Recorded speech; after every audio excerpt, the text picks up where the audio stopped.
नमस्कार दोस्तों, विद्या GS centre में आपका स्वागत है। आज हम आपसे बात करने वाले हैं हमारी जो टेस्ट सीरीज चल रही थी उसके बारे में। जहां तक हम पढ़ चुके थे आज वहां से आगे के बारे में बात करेंगे। साथ ही हम आपसे बात करेंगे कि एग्जाम में प्रश्न को किस प्रकार से हल करना चाहिए और एग्जामिनर जो है प्रश्न को कितने तरीकों से घुमा सकता है। इन सभी पहलुओं पर हम आपसे एक एक करके बात करने वाले हैं। तो वीडियोज में आगे बढ़ने से पहले दोस्तों, अगर आप हमारे चैनल पर नए हो तो हमारे चैनल को सब्सक्राइब कर लीजिए। साथ ही जो बगल में बेल आइकन आता है, इस बेल आइकन को प्रेस कर देना है, जिससे कि आपको हमारे वीडियोस की नोटिफिकेशन सबसे पहले मिल सके। और दोस्तों, अगर ये वीडियो आपको पसंद आए तो वीडियो को लाइक कर देना है, क्योंकि दोस्तों आपका एक एक लाइक हमें बहुत ज़्यादा मोटिवेट करता है। दोस्तों चलिए हम बात करते हैं अपने वीडियोज़ के बारे में। तो हमारा जो पहला प्रश्न है वो हमारा पहला प्रश्न है कि निम्न में से भारत शासन अधिनियम 1935 की मुख्य विशेषताओं में से नहीं थी। तो दोस्तों सबसे पहले हमें प्रश्न को ध्यान से पढ़ना है। इसमें क्या पूछ रहा है कि भारत सरकार अधिनियम 1935 की मुख्य विशेषताओं में से नहीं थी, पूछ रहा है नहीं थी। तो दोस्तों अगर हमें नहीं थी पूछ रहा है तो इसमें हमें देखना है कि कौन सी विशेषता भारत सरकार अधिनियम 1935 की नहीं थी। तो दोस्तों इस अधिनियम ऑप्शन ए है, इस अधिनियम में अखिल भारतीय संघ का प्रावधान था। तो ये बात बिल्कुल सही है, इस अधिनियम में अखिल भारतीय संघ का प्रावधान किया गया था। ऑप्शन बी है, अपशिष्ट विषय प्रांतीय विधायिकाओं को आवंटित किए गए थे। तो अपशिष्ट विषय जो थे प्रांतीय विधायिकाओं को आवंटित नहीं किए गए थे इस अधिनियम के तहत। आगे की बात करते हैं ऑप्शन सी के बारे में। तो यह प्रांतीय स्वायत्तता के सूत्रपात का संकेत था। यह बिल्कुल बात सही है, क्योंकि यह प्रांतीय स्वायत्तता के सूत्रपातों का संकेत था। क्योंकि दोस्तों इसके द्वारा प्रांतों में क्या कर दिया था, प्रांतों में द्वैत शासन को समाप्त कर दिया था, जिससे प्रांतों की जो सत्ता थी सीधे सीधे भारतीयों के हाथों में आ गई थी, सीधे सीधे भारतीयों के हाथ में आ गई थी, यानी भारतीयों की स्वायत्तता स्थापित हो गई थी प्रांतों में इस अधिनियम के तहत। ऑप्शन डी है, इसमें प्रांतीय स्तर पर द्वैत शासन को समाप्त कर दिया था, साथ ही केंद्र में लागू कर दिया था। तो ये भी बिल्कुल सही है। तो दोस्तों हमारा आंसर हो जाएगा ऑप्शन बी, अपशिष्ट विषय प्रांतीय विधायिकाओं को आवंटित इस अधिनियम के तहत नहीं किए गए थे। तो दोस्तों सबसे पहले तो हमें जो सभी ऑप्शंस होते हैं उन्हें अच्छे से पढ़ना है और हमें ज़्यादा से ज़्यादा जो ऑप्शंस हैं उन्हें कम करने की कोशिश करना है। अब इसमें से हमारे 3 ऑप्शन तो सीधे सीधे कम ही हो चुके थे। अब इसमें से हमारे 3 ऑप्शन तो सीधे सीधे कम ही हो चुके थे, क्योंकि ये भी इसमें प्रावधान किया गया था, ये भी उसमें प्रावधान किया गया था, ये भी किया गया था। जबकि उसमें पूछ क्या रहा है, नहीं किया गया था पूछ रहे थे, तो ये नहीं किया गया था, तो हमारा आंसर क्या हो गया, ऑप्शन बी हो गया। इसी प्रकार से दोस्तों आपको हर प्रश्न को हल करना है। चलिए बात करते हैं हम अगले प्रश्न के बारे में। तो अगला हमारा जो प्रश्न है, अगला हमारा प्रश्न है 1935 का भारत शासन अधिनियम क्यों महत्वपूर्ण है। अगला हमारा प्रश्न क्या है, 1935 का भारत शासन अधिनियम क्यों महत्वपूर्ण है। तो ऑप्शन ए है, यह भारतीय संविधान का मुख्य स्रोत है, यह भारतीय संविधान का मुख्य स्रोत है। तो ये बात दोस्तों बिल्कुल सही है कि यह भारतीय संविधान का मुख्य स्रोत था, क्योंकि हमारे संविधान का 80% जो हिस्सा है इसी अधिनियम से लिया गया है। अगला ऑप्शन है हमारा कि इसके द्वारा भारत में स्वतंत्रता मिली थी। तो दोस्तों हमें स्वतंत्रता मिली थी 1947 में, और यह एक्ट कौन कब का है, तो 1935 का है। तो ये ऑप्शन तो सरासर क्या हो जाता है, गलत हो जाता है, गलत हो जाता है।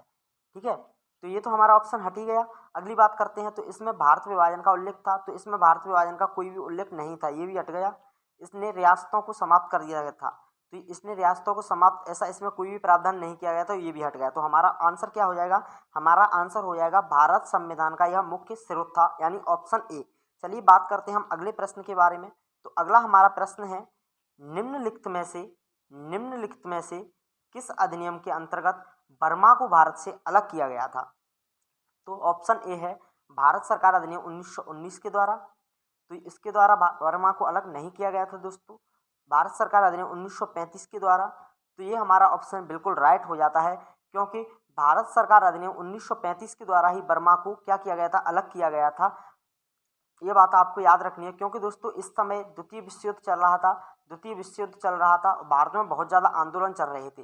जो ब्रिटेन गवर्नमेंट थी वो भारत में ज़्यादा कुछ कर नहीं पा रही थी, इसलिए उसने भारत को कमज़ोर करने की सोचा और बर्मा को भारत से क्या कर दिया था, बर्मा को भारत से अलग कर दिया था। तो हमारा आंसर हो जाएगा ऑप्शन बी, ऑप्शन बी हो जाएगा। तो हमें इस प्रकार के जो प्रश्न हैं उनमें आगे के ऑप्शंस को डिस्कस करने की कोई ज़रूरत नहीं है, लेकिन दोस्तों फिर भी एक बार पढ़ना ज़रूरी है। ठीक है, तो चलिए बात करते हैं हम अगली प्रश्न के बारे में। तो अगला हमारा प्रश्न है कि अंतरिम सरकार में मुस्लिम लीग के 5 सदस्य कब शामिल हुए थे। तो ऑप्शन ए है 2 सितंबर 1946 को, तो 2 सितंबर 1940 को क्या किया जाता है, अंतरिम सरकार का गठन किया जाता है। तो इस समय मुस्लिम लीग ने क्या नहीं लिया था, इसमें भाग नहीं लिया था। हमने आपको बताया था कि प्रारंभ में मुस्लिम लीग ने अंतरिम सरकार में भाग नहीं लिया था। तो ऑप्शन बी है 23 अक्टूबर 1940 को, तो ये भी नहीं है। 26 अक्टूबर 1940 को, तो इसके बारे में हम देखते हैं। तो 26 अक्टूबर 1940 को जो मुस्लिम लीग थी उसे अब क्या था, अब लगने लगा था कि अगर हम अंतरिम सरकार में भाग नहीं लेते हैं तो हमारी क्या है, जो पाकिस्तान की अलग मांग है, यह हमारी मांग नहीं सुनी जाएगी। इसलिए उन्होंने फैसला किया कि अब हम जो अंतरिम सरकार है उसमें शामिल होके ही अलग पाकिस्तान की क्या करेंगे, मांग करेंगे। तो हमारा आंसर दोस्तों हो जाएगा ऑप्शन सी, 26 अक्टूबर 1940। चलिए बात करते हैं हम अगले प्रश्न के बारे में। हम डिस्कस करने वाले हैं संविधान सभा के बारे में कि संविधान सभा से किस प्रकार के क्वेश्चंस पूछे जा सकते हैं। तो दोस्तों हमारा पहला प्रश्न है कि भारत के संविधान का प्रारूप तैयार करने वाली संविधान सभा के सदस्यों को, तो ऑप्शन ए है ब्रिटिश संसद द्वारा नामित किया गया था, ऑप्शन बी है गवर्नर जनरल द्वारा नामित किया गया था, ऑप्शन सी है विभिन्न प्रांतों की विधायिकाओं द्वारा चुना गया था, और ऑप्शन डी है भारतीय राष्ट्रीय कांग्रेस और मुस्लिम लीग द्वारा चुना गया था। तो दोस्तों इसका आंसर हो जाएगा ऑप्शन सी, विभिन्न प्रांतों की विधायकों द्वारा चुना गया था।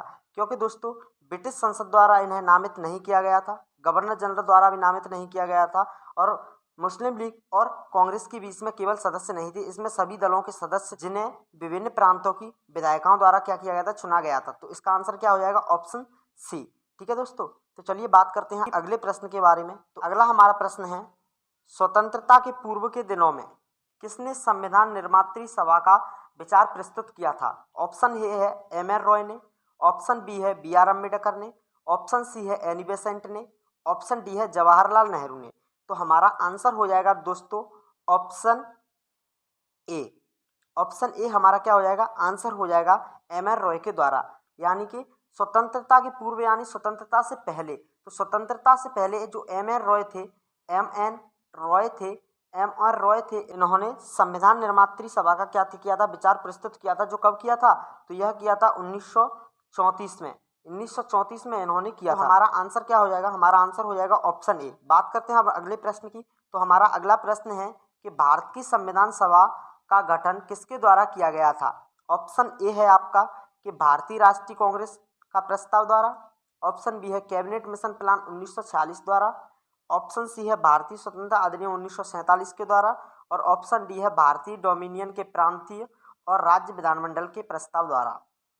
तो इसका आंसर हो जाएगा दोस्तों कैबिनेट मिशन 1946 के द्वारा, यानी ऑप्शन बी। क्योंकि दोस्तों इसमें ही भारतीयों के लिए संविधान सभा का क्या कर दिया था, प्रावधान कर दिया था, जिसमें कुल कितनी सीटें थी, तो 389 सीटें आवंटित की गई थी। चलिए दोस्तों बात करते हैं हम अगले प्रश्न की। तो अगला हमारा प्रश्न है कि भारत की संविधान सभा किसके अनुसार गठित की गई थी। ऑप्शन ए है साइमन आयोग प्रस्ताव के द्वारा, ऑप्शन बी है क्रिप्स प्रस्ताव के द्वारा, ऑप्शन सी है माउंटबेटन योजना के द्वारा, ऑप्शन डी है कैबिनेट मिशन योजना के द्वारा। तो दोस्तों अभी हमने डिस्कस किया है ये किसके द्वारा किया गया था, कैबिनेट मिशन द्वारा। तो इसका आंसर क्या हो जाएगा, ऑप्शन डी। इसका किसके द्वारा गठन किया गया था, कैबिनेट मिशन के द्वारा गठन किया गया था। तो इसका आंसर क्या हो जाएगा, ऑप्शन डी हो जाएगा। चलिए दोस्तों बात करते हैं अगले प्रश्न के बारे में। तो अगला हमारा प्रश्न है, कैबिनेट मिशन के अनुसार संविधान सभा में कुल कितने सदस्य होने थे। तो ऑप्शन ए है 389, ऑप्शन बी है 409, ऑप्शन सी है 429, ऑप्शन डी है 289। तो इसका आंसर हो जाएगा ऑप्शन ए 389। अभी दोस्तों हमने बताया था कि कैबिनेट मिशन के द्वारा कुल जो सदस्यों की संख्या थी वह कितनी थी, 389 थी। ये दोस्तों हमने आपको सब कुछ पढ़ा दिया है पहले ही, आप चाहो तो हमारे वीडियोज़ को जाकर हमारे चैनल पर देख सकते हो। चलिए दोस्तों बात करते हैं अगले प्रश्न के बारे में। तो अगला हमारा प्रश्न है, संविधान सभा में विभिन्न प्रांतों के लिए 292 सदस्यों का निर्वाचन होना था। इनमें से कांग्रेस के कुल कितने सदस्य या प्रतिनिधि थे। ऑप्शन ए है 195, ऑप्शन बी है 208, ऑप्शन सी है 225, ऑप्शन डी है 235। तो इसका आंसर हो जाएगा ऑप्शन बी यानी 208। तो इसका आंसर क्या हो जाएगा, ऑप्शन बी 208। दोस्तों जो विभिन्न प्रांत थे इनसे कांग्रेस की ही केवल और केवल कितनी सीटें आई थी, तो कांग्रेस की ही सीटें आई थी 208। या कितनों में से आई थी, 292 सीटों में से आई थी 292 सीटों में से 208 सीट केवल और केवल किसकी आई थी? कांग्रेस की आई थी। चलिए बात करते हैं हम अगले प्रश्न के बारे में। तो अगला हमारा प्रश्न है कि सन 1936 में भारतीय राष्ट्रीय कांग्रेस द्वारा संविधान सभा के गठन की मांग कहाँ हुई थी? कहाँ हुई थी यानी किस अधिवेशन में हुई थी? ऑप्शन ए है कानपुर अधिवेशन में, ऑप्शन बी है मुंबई अधिवेशन में, ऑप्शन सी है फैजपुर में, ऑप्शन डी है लाहौर में। तो ऑप्शन ए आपका क्या है? ऑप्शन ए है कानपुर में। तो इसमें संविधान सभा की कोई भी मांग नहीं की गई थी। मुंबई में भी नहीं की गई थी। फैजपुर में, तो इसका आंसर हो जाएगा फैजपुर यानी ऑप्शन सी, यानी फैजपुर में संविधान सभा की मांग की गई थी कांग्रेस के द्वारा। ठीक है, चलिए हम अगली बात करते हैं। अगला हमारा प्रश्न है कि प्रस्तावित मूल संविधान में कुल सदस्यों का विभाजन किस प्रकार होना निश्चित हुआ था? तो किस प्रकार होना निश्चित हुआ था? ऑप्शन ए है लेटेस्ट प्रांतों में 292 प्रतिनिधि, ऑप्शन बी है देशी रियासतों में 93 प्रतिनिधि, ऑप्शन सी है मुख्य कमिश्नरी क्षेत्रों में 4 प्रतिनिधि और ऑप्शन डी है उपरोक्त सभी। ये दोस्तों मिलाकर कितने हो रहे हैं? ये मिलाकर हो रहे हैं 389 हो रहे हैं कुल। तो दोस्तों ये तो सही है, प्रांतों में 292 ही थी, देशी रियासतों के लिए 93 थी, ये भी बिल्कुल सही है, मुख्य कमिश्नरी क्षेत्रों में 4 चुने जाने थे, ये भी सही है। तो इसका आंसर हो जाएगा ऑप्शन डी यानी कि उपरोक्त सभी। चलिए दोस्तों बात करते हैं अगले प्रश्न के बारे में।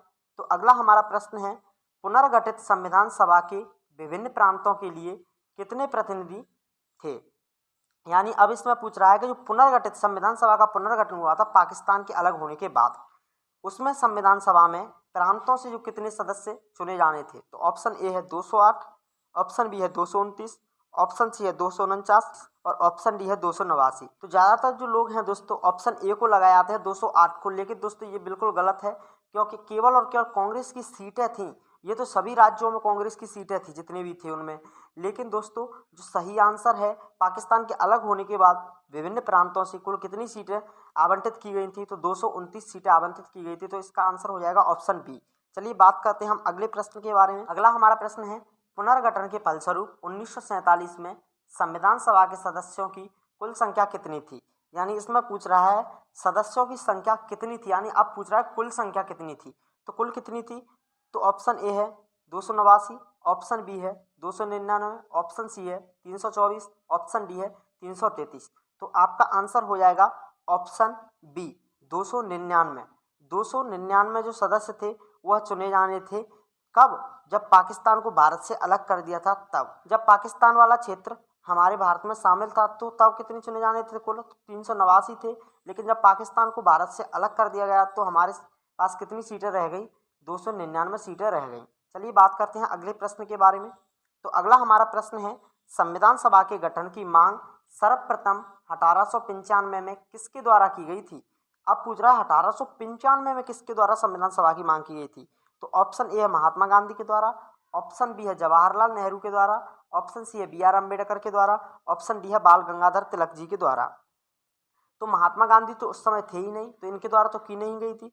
जवाहरलाल नेहरू जी के द्वारा भी नहीं की गई थी, क्योंकि इनके द्वारा तो बाद में की गई थी 1900 के समथिंग। बी.आर. अम्बेडकर जी के द्वारा भी इसी समय की गई थी। इसका आंसर हो जाएगा ऑप्शन डी बाल गंगाधर तिलक के द्वारा। यानी बाल गंगाधर जो तिलक जी थे उन्होंने 1895 में संविधान सभा के गठन की क्या की थी? मांग की थी। तो चलिए दोस्तों बात करते हैं हम अगले प्रश्न के बारे में। अगला हमारा प्रश्न है संविधान सभा को किसने मूर्त रूप प्रदान किया? यानी मूर्त रूप संविधान सभा को किसने प्रदान किया था? यह है हमारा अगला प्रश्न। ऑप्शन ए है महात्मा गांधी जी ने, ऑप्शन बी है मोतीलाल नेहरू जी ने, ऑप्शन सी है एम.आर. रॉय ने, ऑप्शन डी है जवाहरलाल नेहरू जी ने। तो इसका आंसर क्या हो जाएगा? इसका आंसर हो जाएगा ऑप्शन डी जवाहरलाल नेहरू जी के द्वारा संविधान सभा को मूर्त रूप क्या किया गया था? प्रदान किया गया था। चलिए दोस्तों बात करते हैं हम अगले प्रश्न के बारे में। तो अगला हमारा प्रश्न है कि इनमें से कौन कैबिनेट मिशन का सदस्य नहीं है? William Wood, option B Pethick Lawrence, option C A B. Alexander, option D Stafford Cripps. तो जो स्टैफर्ड क्रिप्स थे ये तो इसके अध्यक्ष थे, ये दो इसके सहायक सदस्य थे। किसके? स्टैफर्ड क्रिप्स के। तो हमारा ऑप्शन क्या हो जाएगा? ऑप्शन ए हो जाएगा हमारा आंसर। विलियम वुड्स इसके क्या नहीं थे? इसके सदस्य नहीं थे। चलिए दोस्तों बात करते हैं अगले प्रश्न के बारे में। तो अगला हमारा प्रश्न है 1940 में निर्मित अंतरिम सरकार के कार्यपालिका परिषद के उपसभापति कौन थे? कार्यपालिका परिषद के उपसभापति कौन थे? तो ऑप्शन ए है जवाहरलाल नेहरू, ऑप्शन बी है doctor S Radhakrishnan, option C है शीला राजगोपालाचारी, ऑप्शन डी है डॉक्टर राजेंद्र प्रसाद। तो इसका आंसर हो जाएगा ऑप्शन ए जवाहरलाल नेहरू जी इसके क्या थे, उपसभापति थे। जवाहरलाल नेहरू जी इसके क्या थे, उपसभापति थे। साथ ही जो सभापति थे वह कौन थे, जो वायसराय थे।